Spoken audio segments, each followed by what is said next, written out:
and welcome. So this will be our fifth lecture on daily practice problem. Last lecture में हम लोगों के पास कुछ क्वेश्चन मैंने बोला था आपको करने के लिए, तो उसका सॉल्यूशन देखते हैं. ऑलरेडी 4 लेक्चर आपको सेम इसी पैटर्न पे बेस्ड मिल जाएंगे, जिसमें हम लोग डेली प्रैक्टिस प्रॉब्लम कर रहे हैं. 15-20 जितना पॉसिबल होता है क्वेश्चन कर रहे हैं बेस्ड ऑन. ठीक है, तो चलिए देखते हैं. सबसे पहला जो कल जो क्वेश्चन था उसका आंसर देखते हैं. The member x and y are respectively 20% and 80% less than third number z. तो अगर थर्ड नंबर z अगर आपका 100 है तो x कितना हो जाएगा? अगर थर्ड नंबर से कंपेयर कर रहा है तो x 80 हो जाएगा, और y कितना हो जाएगा? 28% लेस, दैट मीन्स कि 72. By what percent is the number y less than number x? तो 8 divided by less than x बोल रहा है, तो 80 इंटू 100 यानी कि 10%. इसका करेक्ट आंसर क्या हो जाएगा? 10%. नेक्स्ट क्वेश्चन की ओर मूव करते हैं हम.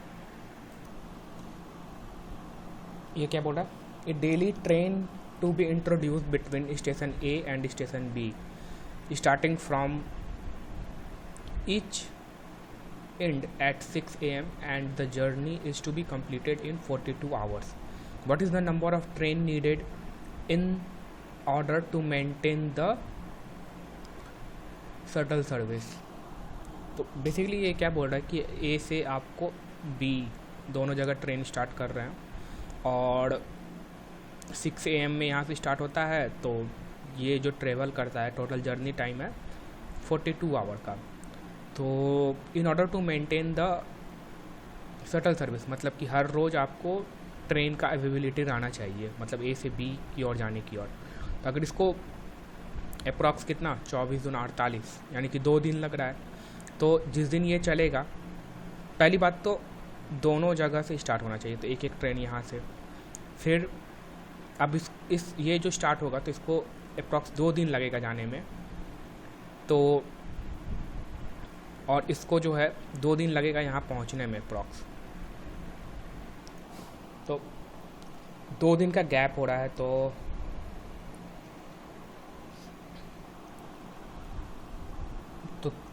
तीन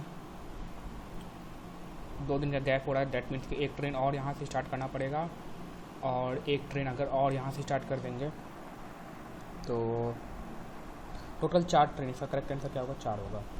नेक्स्ट क्वेश्चन की ओर मूव करते हैं. नेक्स्ट क्वेश्चन क्या बोल रहा है? Question number 2. A piece of tin is form of rectangular having length इतना एंड विड्थ इतना. This is use to construct closed cube. The side of cube is, तो साइड ऑफ, तो ऑब्वियस है जितना एरिया ये लेगा उसी एरिया का जो है टोटल सरफेस एरिया होगा आपका क्यूब का. तो क्यूब का सरफेस एरिया क्या होगा? 6a². तो ये हो जाएगा 6 दूना 12 और 8 दूना 16, यानी कि a इक्वल्स टू कितना हो जाएगा? 4. तो 4 फिट भी करेक्ट आंसर. नेक्स्ट क्वेश्चन की ओर मूव करते हैं. नेक्स्ट क्वेश्चन क्या बोल रहा है? In a question paper there are 5 questions to be attempted and answer to each choice is true and false. हर एक क्वेश्चन का चॉइस है आपके पास ट्रू एंड फॉल्स. 0 यानी तो 1. इट इज़ गिवन दैट 1 यानी तो 0, इस तरह से कुछ भी. It is given that no 2 candidate have given the answers to be 5 questions in an identical sequence. For this to happen the maximum number of candidate is. So हर एक question पे 2 पॉसिबिलिटीज़ है और नंबर ऑफ क्वेश्चन 5 है, तो total कितना आपको possibilities बनेगा? 2 to the power 5 यानी कि 32, यानी कि that should be the number of student. तो इसका करेक्ट आंसर क्या हो जाएगा? 32. नेक्स्ट क्वेश्चन की ओर मूव करते हैं. Question number 4. A person climbs A hill in straight path from point O on the ground in the direction of north east. तो नॉर्थ ये हो गया, साउथ ये हो गया, ईस्ट ये हो गया, वेस्ट ये हो गया. तो ये नॉर्थ ईस्ट डायरेक्शन में मूव करता है from point A, from point O and reaches at point A. After traveling a distance of 5 kilometer, then from point A he moves to point B in the direction of north west. तो north west direction ये हो गया आपका, तो यानी कि ये यहाँ से इधर की ओर मूव करेगा. Let the distance of A B, और ये बी है, ये 12 किलोमीटर है. A B is 12 kilometre. How far person is from, अरे ये तो 13 हो जाएगा ना. 12 का स्क्वायर प्लस 5 का स्क्वायर 25, 169, 13. तो इसका करेक्ट आंसर क्या होगा? 13 हो जाएगा. नेक्स्ट क्वेश्चन की ओर मूव करते हैं. Question number 5. An agricultural field is in form of rectangular having length x1 meter and breadth x2 meter. x1 and x2 are variable. If x1 plus x2, अगर sum 40 दिया हुआ है, then the area of rectangular field will not exceed which one of the following is. तो sum दिया हुआ है x1 plus x2 is equals to 40 meter. तो जिसका मल्टीप्लिकेशन है वो कितना से एक्सीड नहीं कर सकता है. तो x1 मैक्सिमम ले लीजिए 20 और x2 मैक्सिमम ले लीजिए 20. तो मल्टीप्लिकेशन करेंगे तो 400. तो 400 स्क्वायर किलोमीटर से 400 स्क्वायर मीटर से ज़्यादा एक्सीड नहीं कर सकता है. तो 400 should be the answer. Next question की ओर मूव करते हैं. नेक्स्ट क्वेश्चन क्या बोल रहा है? The sum of the ages of 5 members comprising a family 3 years ago was 80 years. The average age of the family today is the same at it was 3 years ago because of an addition of an baby during the intervening period. How old is the baby? तो सम जो है 3 साल पहले सम जो है वो 80 था 5 member का. तो अगर प्रजेंट का देखें हम, क्योंकि प्रजेंट में ही बोल रहा है कि अच्छा प्रजेंट का देख लेते, तो प्रजेंट में टोटल सम में कितना इंक्रीज हो जाएगा. तो 3 मेंबर है और 3 साल है और हर एक 5 मेंबर है, तो हर एक का 3 साल इंक्रीज होगा. टोटल 15 इंक्रीज होगा, यानी कि 95 जो है अब प्रजेंट टाइम में टोटल सम हो जाएगा एजेस का. तो अब ये 5 मेंबर का और प्लस बेबी रहेगा divided by 6 is equals to. अब इसी क्या बोल रहा है कि ये जो 5 साल जो पहले एवरेज था वही एवरेज अभी भी है. तो 5 साल पहले एवरेज कितना था? 80 डिवाइडेड बाई 5 16 था, तो 16 ही रहेगा. तो बेबी का एज कितना हो जाएगा? 96 माइनस 95, डेट मीन्स की 1 ईयर. इसका करेक्ट आंसर क्या होगा? 1 ईयर. नेक्स्ट क्वेश्चन की ओर मूव करते हैं. Next question number 7.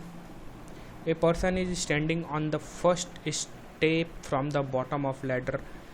If he has to climb 4 more steps to reach exactly mid step, how many steps does the ladder have? तो ये पहला स्टेप्स पे है, पहला स्टेप्स पे ऑलरेडी है ये. If he has to climb 4 more steps, तो यहाँ से 4 more स्टेप्स, यानी कि एक पहला स्टेप लिया, दूसरा लिया, तीसरा लिया, चौथा लिया, तो ये कितना नंबर लेटर पे पहुँचेगा? 4 more स्टेप्स यानी कि 2 3 4 5. Exactly the middle step. 4 more step to reach exactly the middle step. Okay, so how many steps does the ladder have? तो यानी अगर ये मिडिल स्टेप्स है तो इसके ऊपर और 4 रहना चाहिए. तो 1 2 3 4, तो टोटल कितना हो गया? 4 ये हो गया, 5 6 7 8 9, टोटल 9 स्टेप्स होगा. ठीक है, 10 नहीं होगा इसका आंसर, क्योंकि ये अगर मिड स्टेप है और मिड स्टेप है तो ये अगर नीचे 4 है तो ऊपर भी 4 रहेगा. तो 4 और 4 8 और ये मिड वाला 9, तो इसका करेक्ट आंसर 9 होगा. नेक्स्ट क्वेश्चन की ओर मूव करते हैं. नेक्स्ट क्वेश्चन इस पे बेस्ड अब 3 क्वेश्चन होगा. ठीक है, तो इसको आपको पढ़ना, डिकोड करना और आंसर फाइंड करना. When 3 friends A B C meet, it was found that each of them wore an outer garment of different color. In random order, the garments are jacket, sweater and tie, and the colors are blue, white and black. तो A B C है, फिर आपका colour है variation, और mainly इस चीज़ पे focus रखना है। और आपको ये colour, there surnames are also, अच्छा सरनेम भी है, एक और वेरिएबल आ गया। फर्दर वी नो डैट, अच्छा ठीक है, तो जैसे जैसे दिया उस तरह से नोट करते हैं। नाइदर बी नॉर आर, वो ए वाइट स्वेटर, तो ओके सो अगर मान लेते हैं ए बी में ही पहले डिवीज़न कर लेते हैं, ए बी सी है, और इधर हम ले लेते हैं आपको नेम ले लेते हैं। नेम क्या है आपका, आर के एस है, आर के एस, और कलर रहने देते हैं अभी, और ठीक है। तो नाइदर बी नॉर आर, ना ही बी, जो वाइट स्वेटर, स्वेटर कैसा है तो वाइट है, ये तो यही सब पता चल गया, स्वेटर जो है वो वाइट है। तो अगर आप जैकेट है, स्वेटर है, टाई है, तो स्वेटर तो वाइट है, ठीक। अब जो है ना ही बी और आर दोनों में से कोई भी वाइट स्वेटर नहीं पहनता है, तो कलर दे दीजिए वाइट, स्वेटर दे दीजिए, दोनों नहीं है, ये भी नहीं वेयर कर रहा है, ये भी नहीं कर रहा है। और आपका कौन है यहाँ पे, आर है, दोनों वेयर नहीं कर रहा है। सी जो है वो टाई पहन रहा है, सी जो है वो टाई पहना हुआ है, ठीक है। Sings garment was not white, तो इसका जो गारमेंट है वो वाइट नहीं है, वाइट नहीं है, डैट मीन्स कि ये स्वेटर भी नहीं पहना है। Kumar doesn't wear a jacket, Kumar जो है वो जैकेट नहीं पहनता है।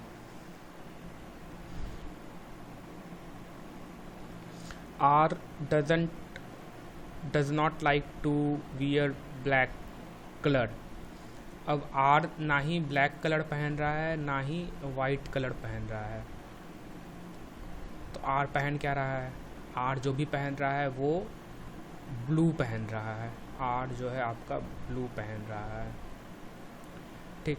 और एस जो है वो स्वेटर नहीं पहन रहा है, डैट मीन्स कि वाइट नहीं पहन रहा है, डैट मीन्स कि एस जो भी पहन रहा है वो ब्लैक पहन रहा है। और के जो है वो वाइट पहन रहा है, डैट मीन्स कि ये वाइट पहन रहा है, और वाइट पहन रहा है, और ये स्वेटर पहन रहा है, ठीक। के जो है वो वाइट पहन रहा है, और वाइट स्वेटर है तो स्वेटर पहन रहा है। Like each of friends wore only one outer garment of only one color, ठीक है। तो ये तो क्लियर हो गया के का, के जो है वो स्वेटर, और तो के यानी तो ए होगा यानी तो सी होगा, सी नहीं होगा ए, क्योंकि सी जो है वो टाई पहनता है, तो के विद द के टाइटल ये ए है, सॉरी ये ए होगा, हाँ, क्योंकि बी हो नहीं सकता है क्योंकि इसने स्वेटर पहना है, सी हो नहीं सकता क्योंकि ये टाई पहना है सी, तो ए के और ये स्वेटर पहन रहा है जो कि वाइट कलर का है, तो ये तो कॉम्बिनेशन पता चल गया मुझे एग्जैक्टली, ठीक। पता कैसा करना, बी और सी का, बी और सी का, ये दोनों कौन होगा, बी और सी। सी तो टाई पहन रहा है, और इसमें और कुछ क्लू, तो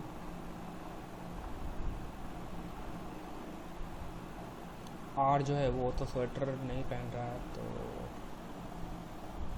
यहाँ पे क्या बोला ना कि नाइदर बी नॉर आर जो है वाइट स्वेटर नहीं पहनता, नाइदर बी नॉर आर, तो बी जो है वो आर नहीं होगा, बी जो है वो आर नहीं होगा, तो आर कौन होगा, सी होगा, तो आर जो होगा वो सी होगा, ठीक है। तो बी कौन होगा? कुमार हो गया, सिंह हो गया, सिंह होगा, ये सिंह होगा। सिंह जो है वो ब्लैक पहनता है और आर जो है वो ब्लू। ठीक, अब और जो आपका सी जो है वो क्या कर रहा है? टाई पहन रहा है। सी टाई अगर पहन रहा है तो बी क्या पहनेगा? बच क्या गया? जैकेट। तब आपका सारा आंसर मिल जाएगा। सी सरनेम आर होगा। What is the colour of tie? तो टाई का कलर क्या होगा? ब्लू होगा। नेक्स्ट क्वेश्चन क्या है? स्वेटर कौन पहन रहा है? तो स्वेटर आपको के पहन रहा था। के क्या था? के आपका ए था, तो के आपका ए। यही होगा करेक्ट आंसर सारा। चलिए इस लेक्चर में इतना ही, मिलेंगे हम लोग नेक्स्ट लेक्चर में। तब एक क्वेश्चन दे देते हैं जो कि आपको सॉल्व करना है, उसको मैं नेक्स्ट लेक्चर में सॉल्व करूँगा। नेक्स्ट क्वेश्चन यही है, आपको इसको सॉल्व करना है और इसको कमेंट, इसका आंसर जो है कमेंट करना है। क्वेश्चन पढ़ देते हैं। A B is a vertical trunk of huge tree with A being a point where the base of trunk touches the ground due to cyclone. The tree has been broken at C, which is at a distance of 12 meter. Broken part is partially attached to vertical portion of the tree at C. If the end of the broken tree B touches the ground at D, which is at a distance 5 meter from A, then original height of the trunk is. So that is the question. So you will have to solve and इसका आप मुझे answer करिएगा। चलिए इस lecture में इतना ही, मिलते हैं हम लोग नेक्स्ट लेक्चर में विथ मोर क्वेश्चन। तब तक के लिए good bye and thank you.